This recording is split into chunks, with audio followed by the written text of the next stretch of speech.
Welcome back to Benny's Custom Works, proudly supported by Valvoline and Sparesbox. Don't forget Benny 5 on checkout.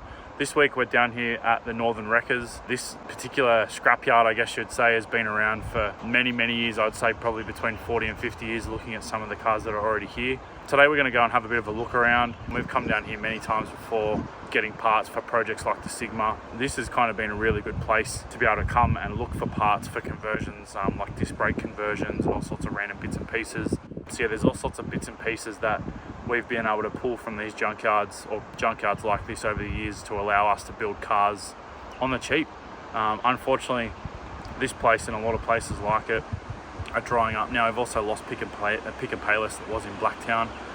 So yeah, these sort of scrapyards are becoming few and far between. We're going to walk around, do something a little bit different today, look at some cars, talk about some cars. I'm sure everyone will get something out of it. Let's go for a wander. Do you reckon they locked the keys in the boot, bro?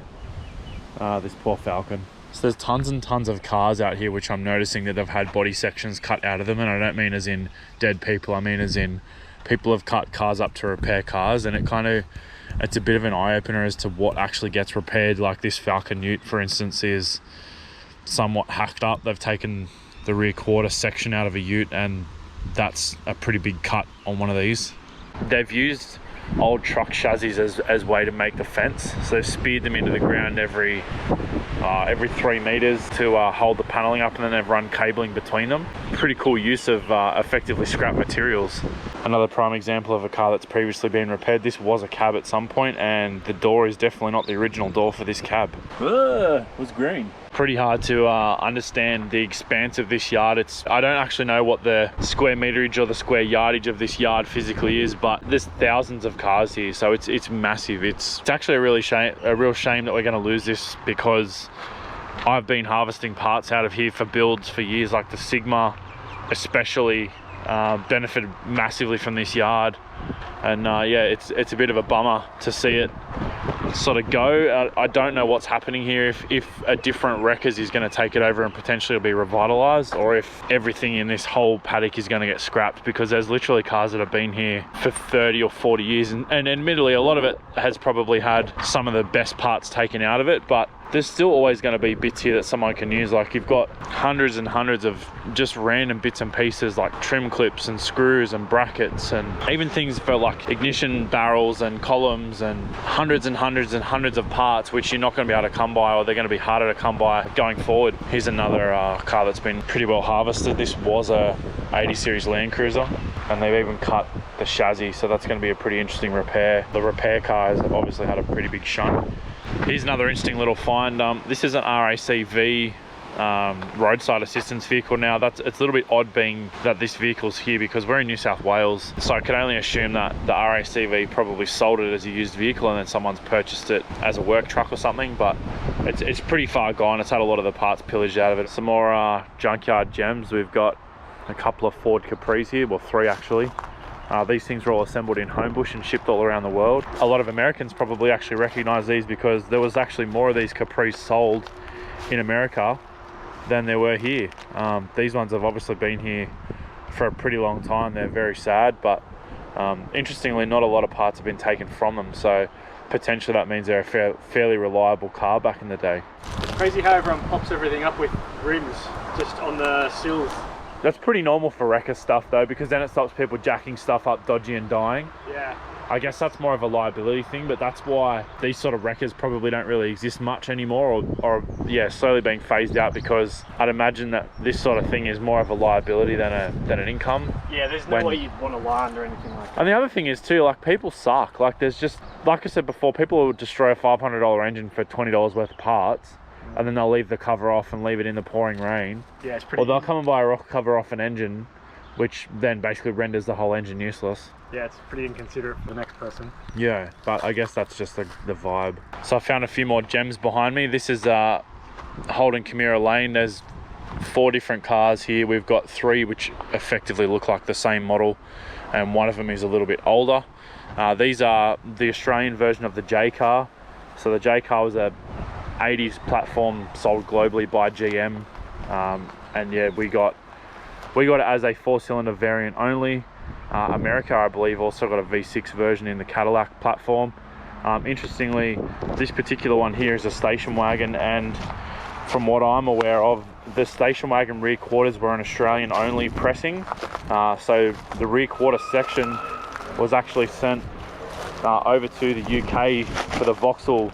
I believe the Cavalier was also a J car variant in the UK, and yeah, this pressing, and I believe probably the tailgate rear bumper section as well, were all exported over to the UK for the Vauxhall version.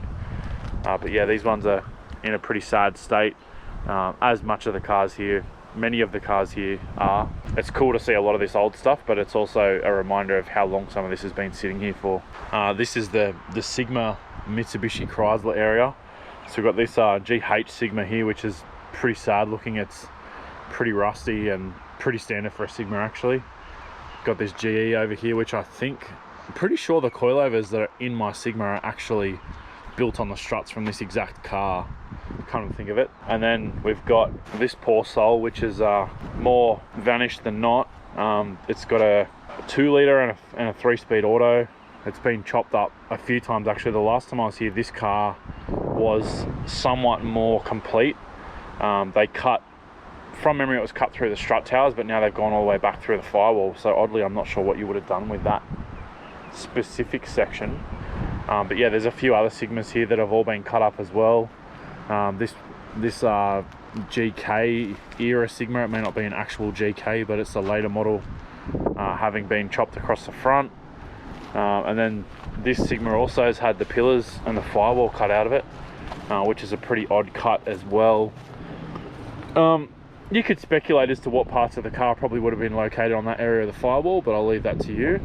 But yeah, interesting cut that you would purchase from a wrecker, that's for sure. But yeah, there's really only one reason you'd want that, I reckon, unless for some reason there was a lot of rust in that area of the car. Another prime example of pulling a $5 part off an engine to pretty much condemn it. This thing's had both the fuel pump and the distributor taken out of it, so with enough rain that engine is pretty much guaranteed to be cooked. But yeah, I guess after 25 years of this thing sitting out here, a lot of people probably don't really care for it anymore. A few more cars here. These are both Sigma Scorpions, an earlier one which is green, and the later one which is red. I believe the green one is a GE or a GH era Scorpion, and then this is the later variant. I can't remember. I'm not right up on these, so someone will no doubt correct me in the comments, but yeah, these are both pretty cool cars. I do much prefer the earlier green shape, but yeah, they're both really good parts cars for when you're building a Mad Sigma and you don't like Scorpions. Lol. So we've stumbled upon some British metal. This is old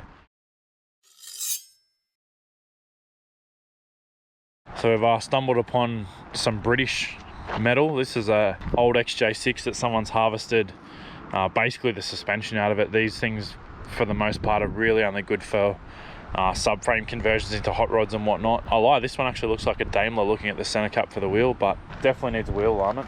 It's got the barbecue conversion too. Oh wow. LPG for days. Probably actually got scrapped because the tank went out of date, because in Australia every 10 years you've got to recertify the LPG tanks.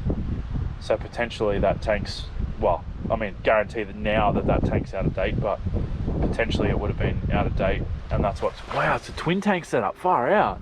It's actually got 2 tanks in it. That's wild. That's a lot of effort to go to, and interestingly, still has half decent boot space. So another cool find here, we've got 3 Holden Frontier Sports. So these were also sold as Isuzu MU, I believe MU or MUXs back in the day. They've all interestingly had the rear quarters cut off them. And if anyone's into mini trucks, you pretty much understand why that's been, because these rear quarters are much more bulbous than the Isuzu or Holden Rodeo of the time. So a lot of these quarters would have ended up grafted onto Rodeo tubs and whatnot. And yeah, every single one of these has literally had the front guards and the rear quarters pillaged off them. And yeah, you can pretty much guarantee that all the mini truckers of Western Sydney would have come and pillaged these 3 Frontiers. This yard also has some heavy vehicles in it. Yeah, this bus is super cool. I'm not exactly sure what the make or model of the bus is, but it's an old school twin steer setup on it. It's It's got some really nice stainless, which is still surviving. Not really surprising being that stainless steel's surviving. The bus is pretty well harvested. There's actually an old F100 guard in there by the looks of it. I'd imagine they probably used this as a storage at some point at the wreckers. It looks like someone may have attempted a motorhome conversion. Potentially that's bed frames down the back, I'm not exactly sure. But yeah, I'd say someone's had a crack at maybe building this into a motorhome. It also looks like it's got a flue coming out of the roof, maybe for like an oven or a cooktop sort of a setup. It's got an old, maybe a Perkins diesel in it. I'd say it's probably either an Australian or a British bus. But yeah, it's pretty cool. Old setup, probably a 50s or early 60s bus. Interestingly, 4 or 5 visits ago, I reckon, we actually bought the dash cluster out of this bus purely just because it looked cool. It was a nice little wall ornament. And yeah, it had already been removed. It was just sitting on the floor of the bus, so it was a cool little $20 pickup. Yeah, this old diesel is so cool. Interestingly, someone's taken the tags off the engine. I'm not sure why that would be. But yeah, it's a pretty cool setup. And it's actually got a mechanically driven air compressor which comes off the front of the diesel pump. So yeah, interesting old school setup. The last time I was here, this F250 I'm gonna punt was pretty well complete, and yeah, someone's given it a pretty good haircut. They've basically taken the whole front through the sills, which I'm not sure why you would have cut it, because this thing would be so rusty. It may or may not have actually been any good for cuts, but they were probably too far committed by the time they got into it. I always remember this truck because it's got such cool hand painted signage on it. It'd be pretty cool to have it hanging up. Unfortunately, the coolest part is on the rear quarter, so it'll be hard to display that. Also worth mentioning, this is actually originally would have been built as an ambulance. But yeah, back in sort of the 70s through the 90s, a lot of tradesmen would buy these old ambulances and then convert them into work vehicles. Yeah, this one obviously has met a bit of a sad end, but there's still plenty of these sort of ex-ambos on the road today. Heaps of 90s Commodores were also converted, and long wheelbase converted as well into utes. So every now and then you still see those things cruising around as work vehicles. Little 70 series Corolla here, slant nose front one, not a square nose. This one's been here for a long time. It's AE71. I'm not a Corollaologist, but I will check that and have confirmed it. This one, yeah, pretty sad state of affairs. A lot of these cars are weird that they haven't really been accident damaged. I would hazard a guess that this damage has actually more likely occurred since it's been in the yard, being that it's had a lot of cuts out of it. But yeah, interesting to see sort of how many of these cars that were in relatively good condition probably when they came in here have ended up being chopped up and had bits salvaged out of them. Here's another little gem which I've just noticed. I actually thought it was a 4-door until I had a good look at it. This is a Datsun, I believe a 200B 2-door. It's been pretty well harvested. These things were renowned for rust back in the day, and yeah, this thing's obviously been pretty rusty for a long time. It's pretty impressive to get rust on a flat panel like a roof skin like that, so I'm not sure if there was some sort of issue when these things were originally assembled, but yeah, this thing's definitely had a hard life. It was obviously loved at some point because it's got random little bracket, like this fuel filter bracket that were painted blue.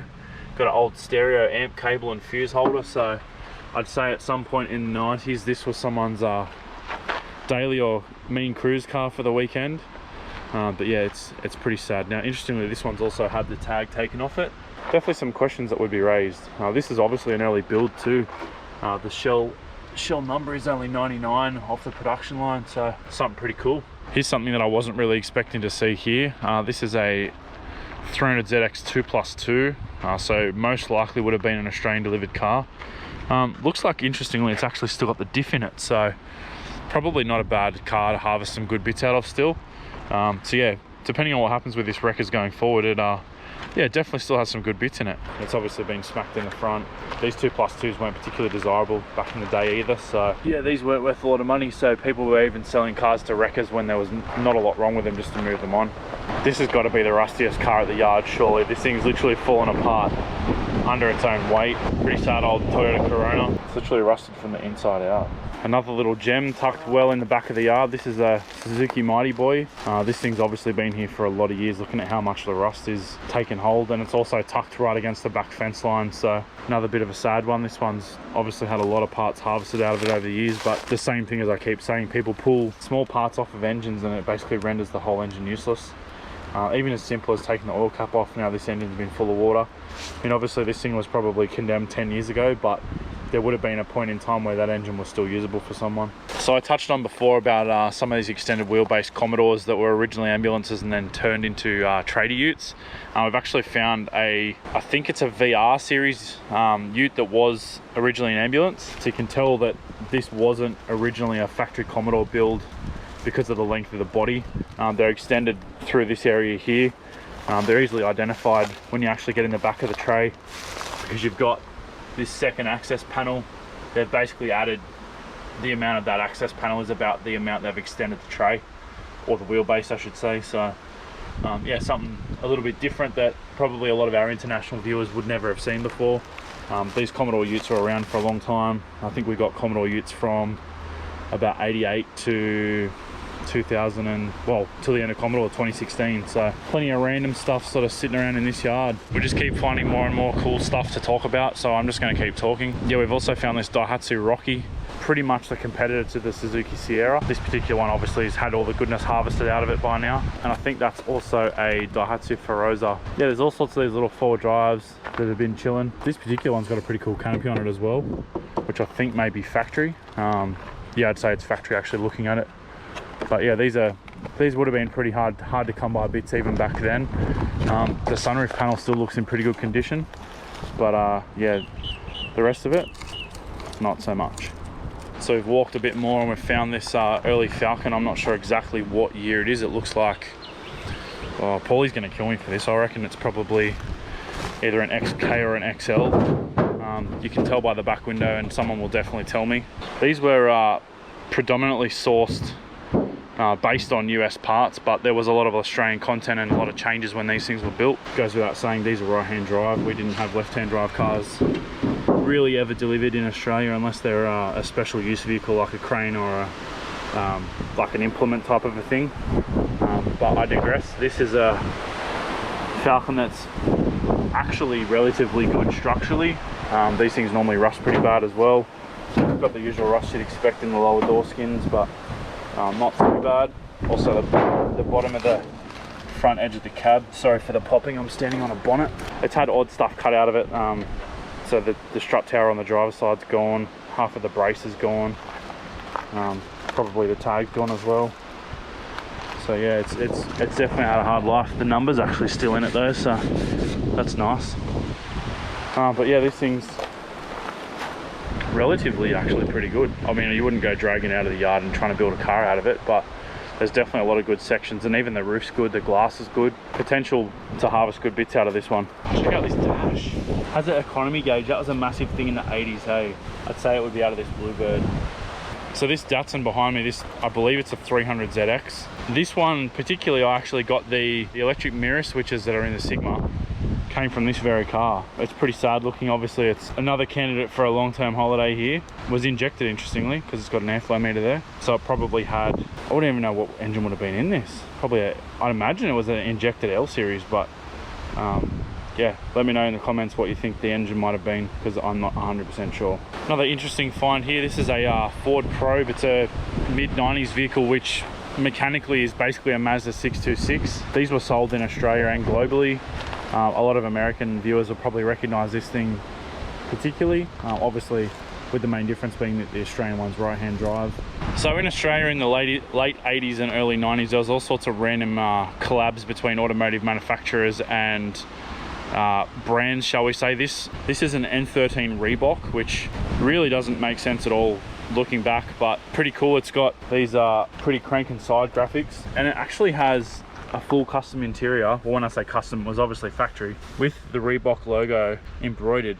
Now I want to go try and find a sports girl Suzuki Swift to see if we can level up.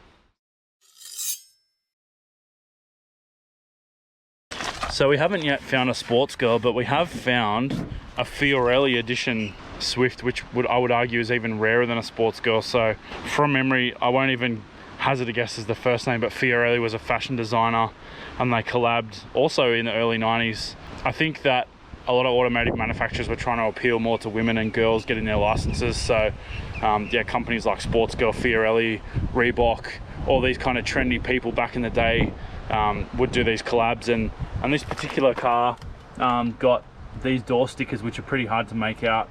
Also got the red pinstriping. Interestingly, it's got the more aggressive GTR style rear bar rather than the smooth Chino one.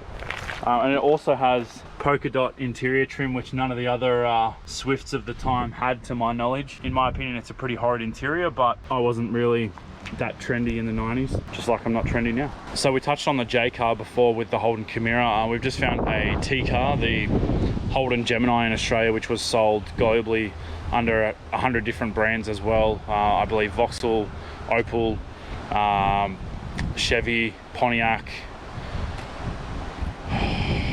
Isuzu, obviously. So yeah, there's no doubt more of them out there as well. But yeah, this thing's pretty sad. It's had a rear quarter cut driver's side. The beaver panel's also been taken out for the most part as well. It's gone right across into the parcel tray and in the pillar. So hopefully some of these cars that are all kind of dying here have gone on to make other cars survive long term. So as bad as it is that a lot of these cars are being scrapped, they're making other cars survive and keep stuff going.